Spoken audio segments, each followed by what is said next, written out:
igreja tem um compromisso muito grande com a palavra. A palavra é viva e ela é eficaz. E ela tem subsídios a cumprir na vida de cada um. E ela não volta. Eu quero, neste momento, expor o tema. A disciplina de Deus nos transforma. Disciplinar não é chicotear. Disciplinar é educar, treinar. E é isso que Deus faz em nossas vidas. Eu quero iniciar esse recado de Deus evidente com um pensamento. O pai que não disciplina seus filhos condena-os a ser disciplinados pelo mundo. Quem não apanha em casa debaixo da mão firme, mas amorosa do papai e da mamãe, apanha lá fora, debaixo da mão muito mais severa e nem um pouco amorosa, não é verdade? Nós disciplinamos nossos filhos, nós educamos nossos filhos, nós treinamos e capacitamos nossos filhos. Às vezes puxamos a orelha, às vezes damos uma pomadinha. Isto é também educar, para que ele não seja educado lá fora do mundo. E é isso que nós vamos trazer para a igreja, para que a igreja veja exatamente como Deus trata as ovelhas do Senhor. O texto básico se encontra em Hebreus 12, versículos 6 e 8. Porque o Senhor corrige a quem ama e açoita todo filho que recebe. Nós somos filhos amados, nós somos filhos queridos. Eu, você, amamos nossos filhos. O Senhor corrige a quem ama. O Senhor corrige a quem ama e açoita todo filho a quem recebe. É para a disciplina e perseverança. Deus nos trata como filhos. Pois que filho há que o pai não corrige? Que filho há que o pai não corrige? Mas estáis sem correção, de que todos se têm tornado participantes, logo sois bastardos, não filhos. Bastardos são filhos legítimos, são aqueles não reconhecidos. E nós não somos bastardos, nós somos filhos legítimos. E nós somos sempre corrigidos pelo Senhor. Assim como nós disciplinamos nossos filhos, o Pai exerce essa disciplina sobre nossas vidas. Ele não é o bom pastor? Ele não cuida de nós? Que essa palavra tão singela, tão bonita, abençoe os vossos corações. Oremos ao Pai em nome de Jesus. Senhor Jesus, Tu és verdadeiramente o grande pastor que cuida de nós. Tu és um Deus onisciente, Tu és um Deus onipotente, sim, Tu tens poder sobre nossas vidas. E nós te somos gratos porque cremos que tudo está no Teu controle. Ó meu Pai, neste momento, Nós queremos abrir nossos corações para ouvirmos a tua voz, a voz que vem do trono do Senhor, a voz que vai dar ensinamento aos teus filhos amados do Senhor, aos teus filhos a crescerem na graça e no conhecimento da tua palavra. Pai, unge meus lábios e minhas cordas vocais com sabedoria vinda diretamente do teu trono, para que eu possa trazer, para que eu possa transmitir, dar transparência a tudo aquilo que tu queres dizer à igreja. Usa-me conforme o teu querer. Faça de mim um vaso de barro, e que a tua unção esteja em minha vida, em nome de Jesus.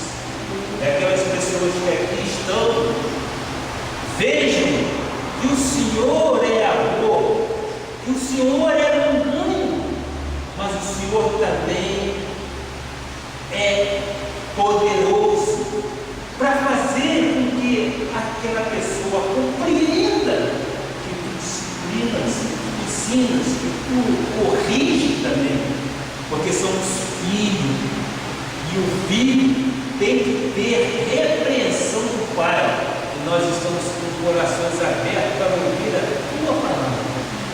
Faça compreender o teu povo, em nome de Jesus, e todo o povo que ama Deus diga amém, amém e amém. Glória a Deus. Amados e preciosos do Senhor, eu iniciei com aquele pensamento, e é com este pensamento que nós vamos caminhar, porque queremos ser ensinados, disciplinados, educados por Jesus Cristo em nossas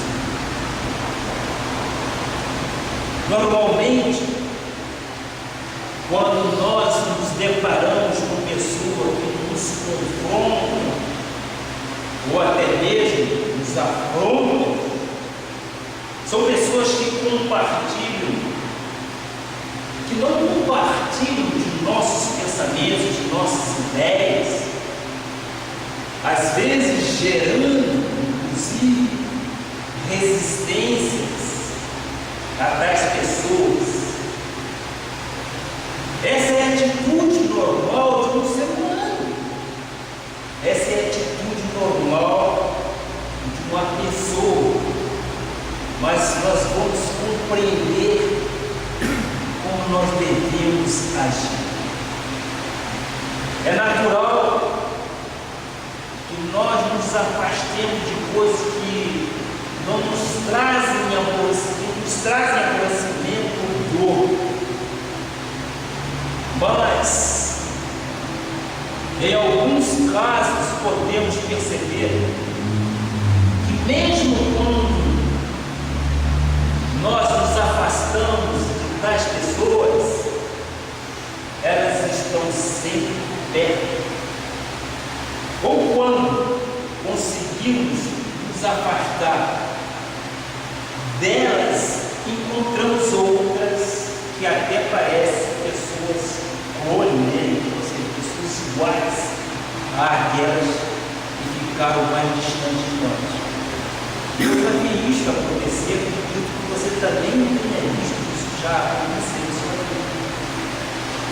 Meus amados e minhas amadas irmãs, se isto porventura está acontecendo com você, pare de resistir, pois Deus está querendo te tratar, Deus está querendo te lapidar, assim como se faz nos diamantes. E para se lapidar um diamante, só um outro diamante. Ou seja, Deus vai usar pessoas como nós para nos transformar e nos lapidar. Um diamante só é lapidado por um outro diamante. Vamos ver isso em Provérbios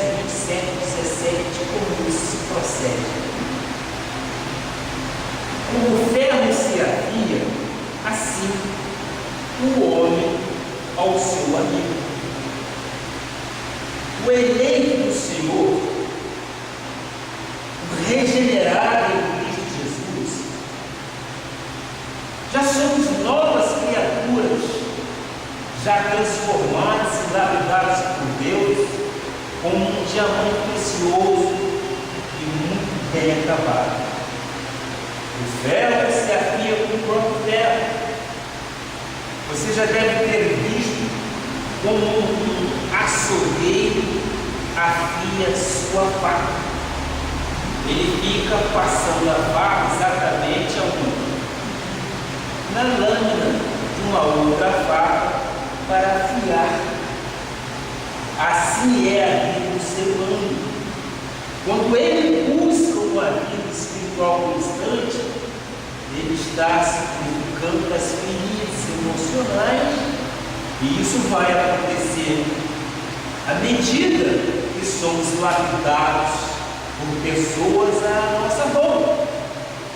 E apesar das dificuldades que nós sabemos, nos tornam melhores e mais capazes de enfrentar as dificuldades do dia a dia. Nós vimos isso constantemente. É através de uma Bíblia, é através de uma oração, nós estamos crescendo na graça, mas nós estamos lapidando o nosso diamante. Para quê? Para que nós possamos ser uma pessoa bem-sucedida na vida. Nós queremos ser imagem e semelhança de Deus nesta terra. Na vida espiritual, já compreendemos que a salvação não se perde. Vocês concordam comigo? Uma vez salvo, salvo para sempre. Mas isso não quer dizer que temos licença para pecar. Concordam também? Muito pelo contrário. Se nós já compreendemos todo o pacto da graça de Deus, nós já sabemos que é certo e que é errado, a responsabilidade nossa é bem maior, não é? O véu já foi rasgado de alto a baixo. Não há mais mistério a ser revelado em nossas vidas. Deus já se fez revelado. E se nós errarmos, se nós pecarmos, a palavra de Deus diz: Deus disciplina aos que ama, mesmo quando não fazem a sua vontade. Isto para que possamos então participar da sua santidade. Disse eu que quero mais uma vez mostrar o que o dicionário Aurélio diz a respeito de disciplina. Disciplina quer dizer treinamento. Disciplina quer dizer educação. E nós vamos desenvolver este tema em alguns tópicos. Nós vamos desenvolver alguns pontos para que nós possamos compreender bem aquilo que Deus quer dizer aos nossos filhos. Ponto 1. Deus dá garantias que proverá o cuidado necessário a todos os seus filhos, todos os seus eleitos. Nós não vamos discutir com Deus, vamos? Nós sabemos que existe a semente da perdição e existe a semente da salvação eterna. Não vamos questionar Deus. Nós já estudamos isso naquele livro 4:1. E eu vou mostrar então que Paulo diz aos Romanos 8, versículo 12 e 14. Assim, pois, irmãos, somos devedores, não à carne, como se constrangido a viver segundo a carne. Porque se viveres segundo a carne, caminhais para a morte. Mas, se pelo Espírito mortificar os efeitos do corpo, certamente entendereis, pois todos os que são guiados pelo Espírito de Deus são filhos de Deus. Amém? Nós somos guiados pelo Espírito Santo de Deus. E todos nós somos filhos de Deus. O que o apóstolo Paulo está dizendo aos romanos é uma verdade que conteste e empírica, não é isso? O Espírito que está dentro de você é o Espírito de Deus. Ele faz morrer a sua natureza terrena, que é carnal. Sabemos que a carne para nada aproveita, e cria em nós uma natureza celestial, que o Espírito de Deus, que é morto por causa do efeito da carne. Nós sabemos de antemão de que a carne para nada aproveita. A carne tem paixões lascivas, a carne tem inclinação para o mundo. Se você tem pensamentos voltados para o mundo, você jamais poderá agradar a Deus. Paulo, quando escreveu aos Gálatas, no capítulo 5, versículo 17 e 18, diz: porque a carne milita contra o Espírito. É uma briga. É uma briga constante, mas nós temos que subjugar a nossa carne e o Espírito contra a carne, porque são opostos entre si, para que não façais o que porventura seja o que posso querer, mas se sois guiados pelo Espírito, não estáis sob a lei. Se sois guiados pelo Espírito, não estáis a lei. E nós somos guiados pelo Espírito de Deus, amém? Nós não estamos sobre a régis da lei, e nós não vivemos um momento da carne.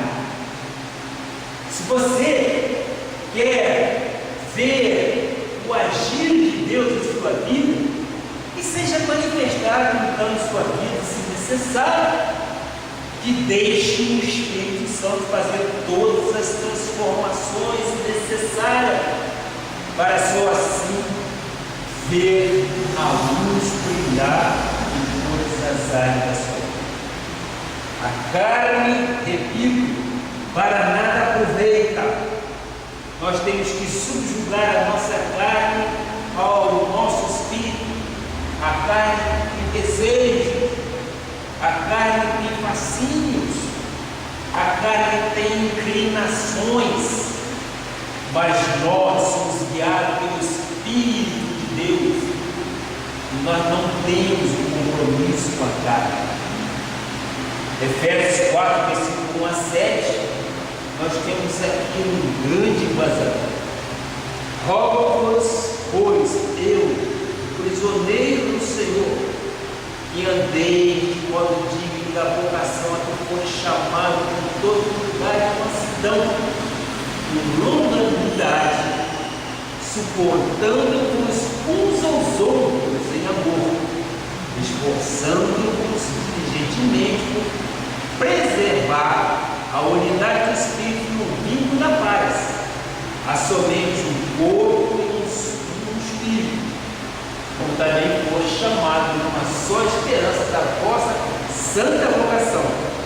Há um só Senhor, uma só fé, um só batismo, um só Deus e Pai de todos, o qual é sobre todos, age por meio de todos e está em todos. E a graça foi concedida a cada um de nós segundo a proporção do dom de Cristo. Ora, esta exortação de Paulo é de que devemos andar de modo digno da vocação de que fomos chamados, com humildade, com mansidão.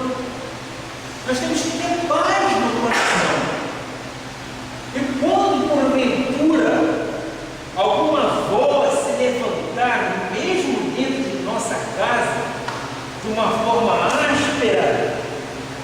fomos chamados para sermos magnânimes.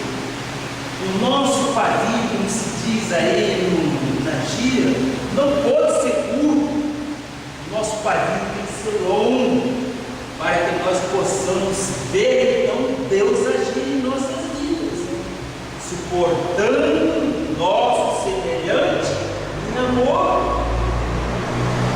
É para isso que fomos chamados, não podemos desprezar a disciplina de Deus, jamais. Nós sabemos que tem lares divididos de testemunho de Deus, mas o melhor exemplo é aquele que Paulo, quando escreveu a Timóteo, disse que o nosso testemunho principal tem que ser para o de fora, não aqui dentro. Aqui dentro da igreja é muito fácil de viver em união, é muito fácil de viver em união, mas o difícil é lá fora, às vezes dentro de casa. Quando uma voz acha para se levantar, Deus tem que fazer com que a tua língua por língua confesse, que tua língua fale coisas prósperas de paz lá. Hebreus 12, versículo 5, 6 diz: e estáis esquecidos da exortação que, como filho, discorre convosco. Filho meu, não menosprezes a correção que vem do Senhor, nem desmaies quando por ele és reprovado, porque o Senhor corrige a quem ama e açoita a todo filho a quem recebe. Glória a Deus. Eu entendo, acredito que a igreja também entenda, que há uma batalha muito grande travada na mente humana, na nossa mente. A nossa carne não se converte, ela está sempre lutando com o nosso espírito. Mas Deus nos dá conforto. Ele é o grande Consolador, Ele é o grande Galardoador de justiça.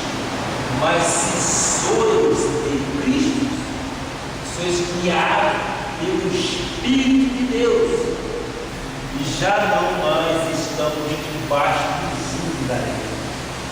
Fomos transformados pela graça de Deus. Glória a Deus. Somos nova criatura, meus amados. Somos pedras vivas do Senhor. O linguajar tem que ser totalmente transformado, modificado. Nós nascemos de uma semente incorruptível, mas nós somos servos de Deus Altíssimo e nós estamos aprendendo a cada momento, a cada culto, crescendo na graça e no conhecimento da sã doutrina do nosso Jesus. Fomos já transformando pela graça de Deus. Glória a Deus por isso. E quando alguma coisa te acontecer, meu amado, Deus está no controle. Não perca a sua paciência, não perca a sua parcimônia. Esteja também tranquilo em Deus. Às vezes pode ser difícil, mas você ora ao Pai no teu quarto em secreto, você ora ao Pai e pede forças para que Ele te dê coragem para as adversidades, e Ele vai te dar glória. O povo hebreu estava sendo, naquela ocasião, exortado a não menosprezar a correção dada pelo Senhor Jesus Cristo. Ele diz: nem desfaleceis quando por ele for reprovado.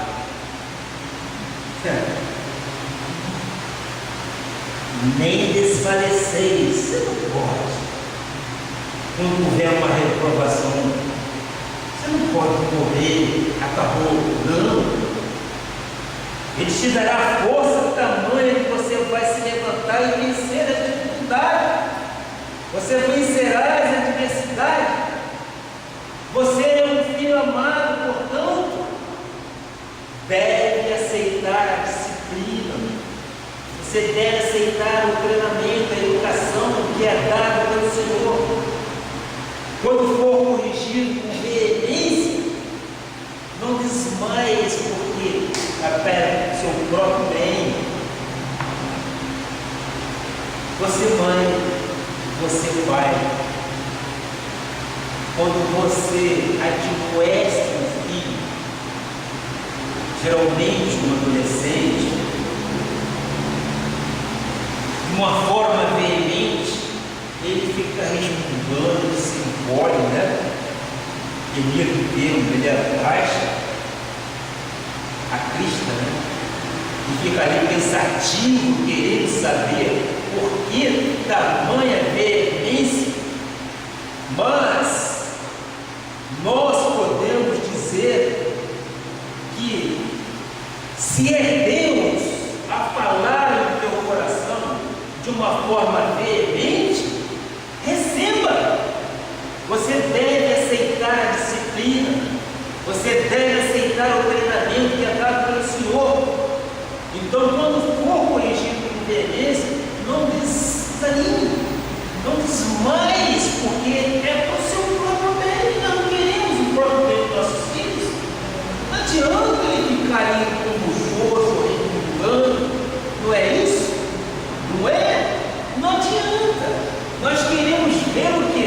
O pai sempre tem um amor com o seu filho. O pai é amoroso, o pai jamais é castigador. E quando ele disciplina, ele quer o teu próprio bem. Ele quer o teu crescimento. Ele quer que você não seja disciplinado pelo mundo. Porque a pior coisa é você ser corrigido pelo mundo. Veja você mesmo o exemplo na sua vida em relação ao filho. Veja. Você quando disciplina para a correção daquele erro praticado pelo filho, mas é para o crescimento dele. É para o crescimento dele. Ele quer que o pai, a tua mãe quer que você seja feliz nesta terra. Que além da sua felicidade haja também um desenvolvimento espiritual, a fim de que você possa viver a plenitude da vida. Quem não quer o melhor para seu filho? Quantos anos eu e minha esposa nos privamos de ter o carro 0 quilômetro para dar uma melhor educação? Mas graças a Deus, Deus nos honrou, porque a nossa filha também nos honrou. Fomos honrados duplamente. Graças a Deus, está hoje bem encaminhada. Graças a Deus, louvo a Deus pela vida dela, do marido e do filho. Mas quantas vezes nós nos privamos para ver os nossos filhos bem? Quantas vezes? Às vezes nós não mensuramos isso, nós não quantificamos isso, porque é para o nosso filho. Assim é Deus em relação a nós. Quando Ele te admoestar, quando Ele te observar, filho meu, atenta-se para aquilo que eu vou te dizer. Olha, meu amado, creio que Ele só faz isso com quem Ele ama. Ele só faz isso com os seus filhos amados e predestinados por Ele. Um bastardo, ele não tem compromisso.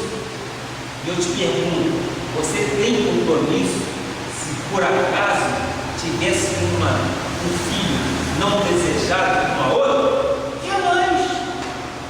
Bastardo é aquele filho ilegítimo. E o nosso Pai Celestial não tem compromisso com aquele que é chamado bastardo. Nós não vamos discutir com Deus, eu sempre digo isso. Nós somos ovelhas que crescemos no conhecimento da graça de Deus.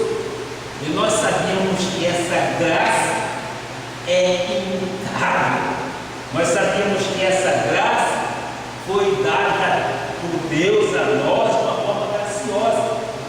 só é da graça quem tem um coração totalmente aberto para ouvir de uma forma disciplinada e aquietar o seu coração. Nós não discutimos. Nós não queremos nenhum embate com o nosso Senhor Jesus Cristo. Então, o plano de Deus para os seus filhos eleitos e predestinados necessitou que, através da morte e da ressurreição de Jesus Cristo, fosse aperfeiçoado através do sofrimento. Embora Jesus Cristo não merecia passar por nenhuma das dificuldades, Jesus Cristo não merecia passar por nenhum dos sofrimentos que passou, mas sabemos que Ele veio com uma finalidade já totalmente definida para cumprir aqui na terra os planos de Deus para a vida. Já estava tudo traçado, já estava tudo alinhavado, e nós recebemos herança através de uma disciplina penosa. Filho meu, não menospreze a correção que vem do Senhor. Nós somos Pai. Eu, quando faço a relação Pai Celeste e o Pai uma vida secular, é para ficar bem próximo da nossa linha de pensamento. Por quê? Ele é Pai Celeste, Ele cuida de todos nós, Ele nos ama com um amor incondicional. E quando nós colocamos esta relação no secular, nós também amamos nossos filhos, não é verdade? Nós amamos nossos filhos de tal forma que qualquer mãe pode fazer qualquer coisa, tirar um hora do seu para suprir a necessidade do filho. Não é isso? É. Então, esta é a relação. E eu digo, filho meu, não menospreze a correção que vem do Senhor.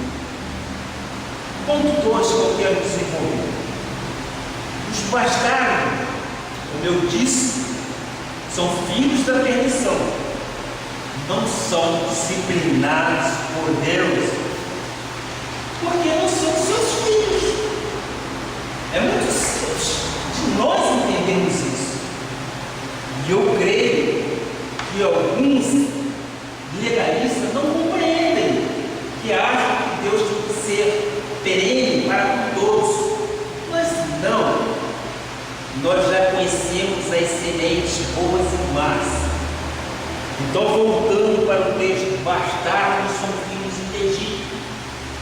Na história de Roma, muitos nobres tiveram filhos não legítimos. E esses filhos eram sustentados financeiramente, sim. Tinha todo o apoio do pai, era sustentado financeiramente, mas desprovido de qualquer disciplina, desprovido de qualquer treinamento, porque não tinha uma relação profícua com a família, porque ele era o filho ilegítimo. Na vida secular, lá fora, nós já vimos isso. No campo espiritual, encontramos aqueles que são bastardos também. Encontramos filhos ilegítimos. E com esses, Deus não tem compromisso de discipliná-los. Deus não tem compromisso de treiná-los. Porque eles são filhos da perdição, nascidos para isso. Estão certos? Temos dúvida a respeito disso? Amém? Então, glória a Deus. Você pode até achar que isso é uma injustiça de Deus, mas eu digo que não é, e você concorda comigo, porque nós já sabemos que uns são para a salvação e outros para a perdição. Aí eu te pergunto, quem é o homem para discutir com Deus? Quem é o homem para discutir com Deus? Você pode discutir com Deus? De jeito nenhum. Nós não podemos discutir com Deus. Ele é soberano. Ele é o Criador de todas as coisas. Nele não pode haver sombra, nem variação de coisa alguma. Ele é perfeito. E nós sabemos, graças a Deus, que nós temos esse entendimento, que a nossa suficiência vem dele.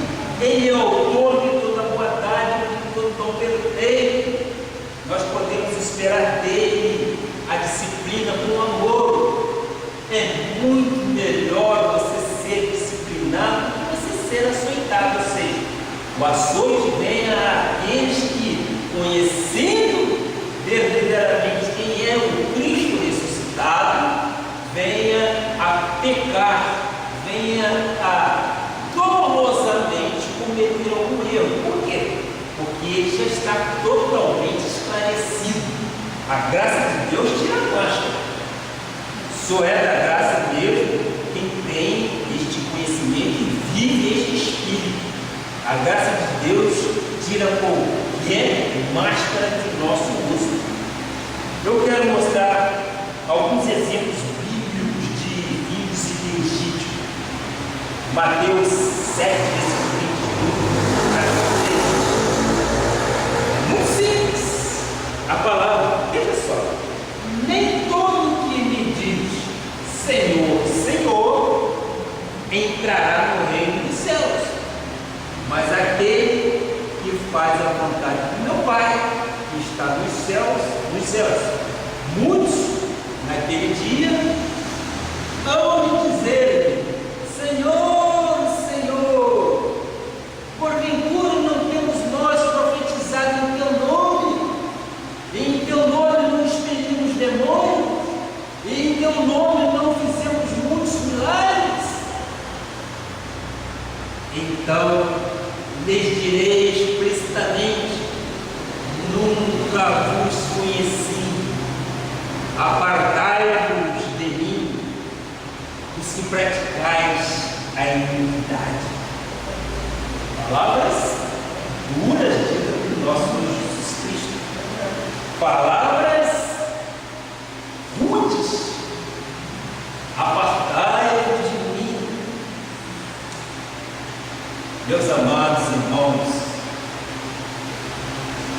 duas palavras ditas por Jesus aos falsos profetas que andam hoje em dia pelas ditas igrejas de Cristo, que são criadas com finalidades escusas e escuras.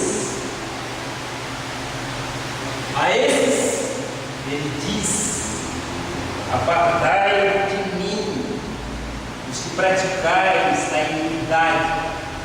Apartai-vos de mim, os que praticais a perversidade, aos que praticais ação abominável, condenável, usando de chantagem para confundir o povo de Deus. Esses são filhos legítimos, espiritualmente falando. E a esses Deus não tem compromisso com eles. Deus não nos educa e nem nos treina. João 17, versículo 12. Quando eu estava com eles, guardávamos no teu nome, e me deste e protegimos, e nenhum deles se perdeu, exceto o filho da perdição, para que se cumprisse a Escritura. O texto trata-se de quem? De Judas, o traidor. A traição de Jesus era necessária para que se cumprisse de muitas outras passagens bíblicas. Jesus sempre entendeu que era uma profecia que se havia de se cumprir. Para Jesus, a traição não era nenhuma novidade. Não é verdade? Para Jesus não era nenhuma novidade. Ele veio para cumprir. Ele fez isso. E eu digo com clamor. Ele fez isso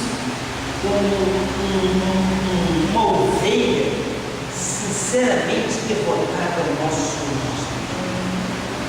2 Tessalonicenses 2, versículo 3 e 4 diz: ninguém de nenhum modo vos engane, porque isto não acontecerá sem que primeiro venha a apostasia e seja revelado o homem da iniquidade, o filho da perdição, o qual se opõe e se levanta quando tudo que se chama Deus o é objeto de culto, a ponto de assentar-se no santuário de Deus, ostentando-se como se fosse o próprio Deus. Muitos se apostatarão da fé de Cristo, ou seja, muitos se afastarão da fé de Cristo. A palavra de Deus diz que o justo viverá por fé, mas muitos dirão, que nem Pedro disse: não conheço esse homem a quem vocês procuram e chamam Jesus. Lembra disso? Ele negou 3 vezes: eu não conheço esse homem. E com este, Deus não tem compromisso. 2 Tessalonicenses 3, versículo 2: e para que sejamos livres dos homens perversos e maus, porque a fé não é compromisso. Que coisa, né? A fé não é de poucos. Se fosse, seria uma maravilha, a igreja estaria cheia, transbordando. Mas quem vive por fé é aquele que repousa no Senhor. Quem não vive por fé, vive por fatos concretos e reais, ele se apodera, inclusive, de aquilo que não lhe pertence, não é verdade? Ele lança a mão daquilo que não lhe pertence. E ai daquele que antecipadamente toma posse daquilo que lhe deu. Aliás, este filme nós estamos vendo por aí, lá fora, não é verdade? O Senhor não retira de nós a sua bondade, nem retira a sua fidelidade. Ele não modifica o que os seus lábios proferiram. Se formos infiéis, Ele permanecerá fiel, nos disciplinando para não sermos infiéis. É muito simples, é muito fácil, mas você tem que estar exatamente com o coração totalmente aberto para que você receba este treinamento, esta educação do Pai. É Ele que está lhe dando tamanho ensinamento. É Ele que mostra biblicamente o que nós devemos fazer. 1 João 2, versículo 15 e depois 17 e 20. Olha só, quando eu digo que nós não temos compromisso com a carne tem que ser subjugada, o espírito tem que ser muito maior, nós não temos que ter compromisso com o mundo que já é maligno. Para isso, está aí a festa pagã que passou. Muitos se jogaram, se lançaram no braço do derrotado, mas a igreja estava aqui. A igreja estava aqui em oração, a igreja estava aqui aberta. Nós queremos fazer a vontade do Pai. Então, o 1 João diz o seguinte: não há mesmo o mundo, nem as coisas que há no mundo. Se alguém amar o mundo, o amor do Pai não está nele. Desculpa o termo, que legal, né? Que legal, continua. Ora, o mundo passa, bem como a sua concupiscência. Aquele, porém, que faz a vontade de Deus permanece eternamente. Filhinho, já é a última hora. E como ouviste que vem o anticristo também agora, muitos anticristos têm surgido. Ele conhecemos que é a última hora. Eles saíram de nosso meio, entretanto, não eram dos nossos. Porque se tivessem sido dos nossos, teriam também assim conosco.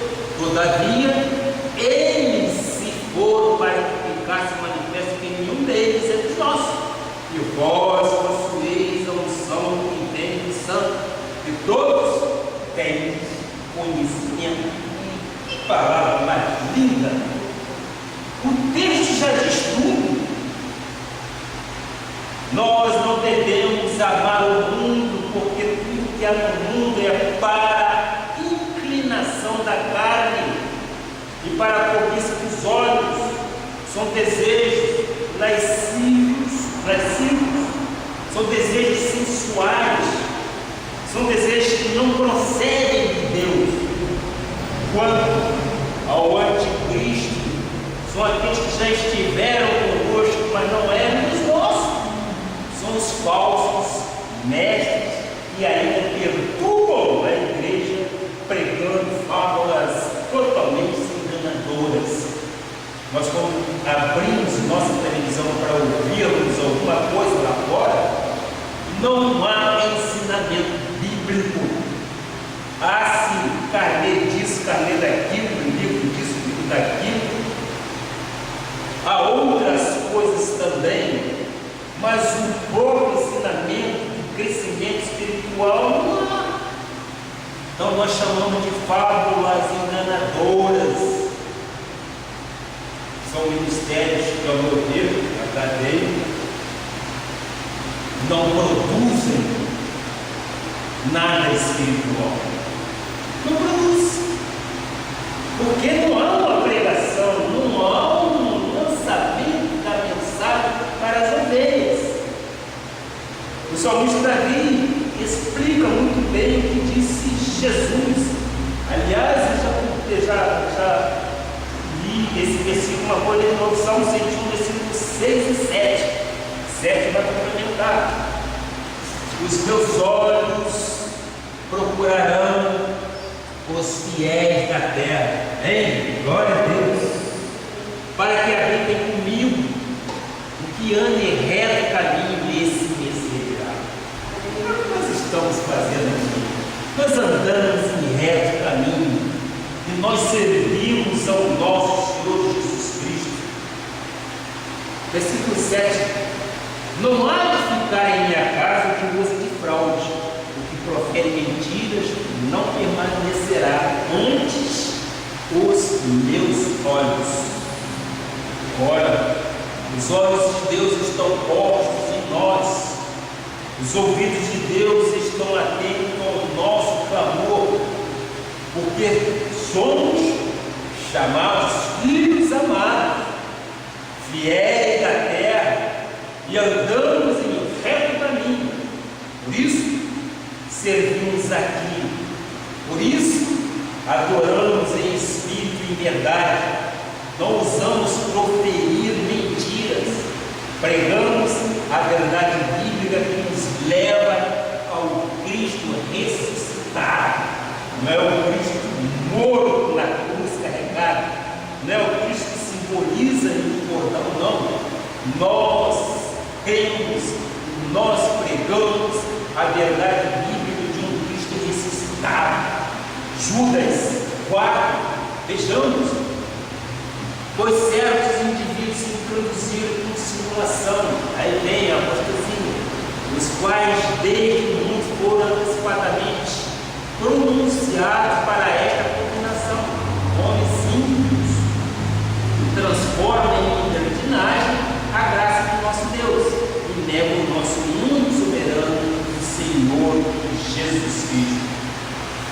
Esse daí, que esse se refere, é o Judas, que é irmão do diabo, servo de Jesus Cristo, chamado a proclamar o nome do nosso soberano Deus. Ele faz uma exortação aos cristãos de que certos indivíduos se infiltraram de forma disfarçadamente nas igrejas. A Bíblia chama de quê? De homens simples que transformam em libertinagem a graça de Deus e negam Cristo. Muitos pensam, por ter a liberdade em Cristo Jesus, tem o direito de pecar de uma forma peremptória. Não, aquele que é nascido de Deus, Deus o guarda, o maligno não toca na tua carne, na tua mente, no teu pensamento. Não, você é livre para amar o nosso Senhor Jesus Cristo jamais pode ser persuadido por pessoas vãs, em hipótese alguma. Eu vou ao ponto 3. Disciplina é da parte de Deus e não do homem. Romanos 12, versículo 19. Não vos vingueis a vós mesmos, amados, mas dai lugar à ira, porque está escrito: a mim me pertence a vingança, eu aqui retribuirei, diz o Senhor. Meus irmãos amados e minhas irmãs em Jesus, não devemos querer fazer justiça com nossas próprias mãos. Não devemos libertar-se do desejo de acertar as contas com outras pessoas. A tal libertação de instinto da vingança é possível porque o crente verdadeiro sabe que é Deus quem corrige a quem ama e açoita a todo filho a quem recebe. A graça de Deus mostra que devemos dar amor ao próximo, enquanto o nosso Senhor Jesus Cristo é paciente e longânimo, mas